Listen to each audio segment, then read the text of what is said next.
ایک آدمی شرابی کبابی تھا، فوت ہوا تو کسی نے خواب میں دیکھا، اس نے کہا بتاؤ کیا بنا؟ کہنے لگا اللہ نے بخشش کر دی۔ اس نے کہا تیری بخشش ہو گئی، تو شرابی کبابی موت تک اپنی بری حرکتوں پہ قائم رہا، تو تیری مغفرت کیسے ہو گئی؟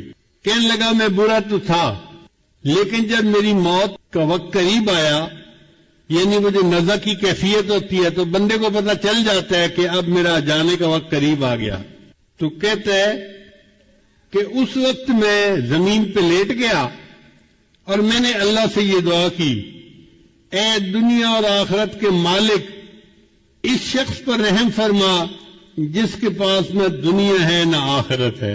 اے دنیا اور آخرت کے مالک، اس شخص پر رحم فرما جس کے پاس نہ دنیا ہے نہ آخرت ہے۔ میرا یہ عاجزی کے الفاظ کہنا اللہ کو اتنا پسند آیا، اللہ نے سب گناہوں کو معاف کر دیا۔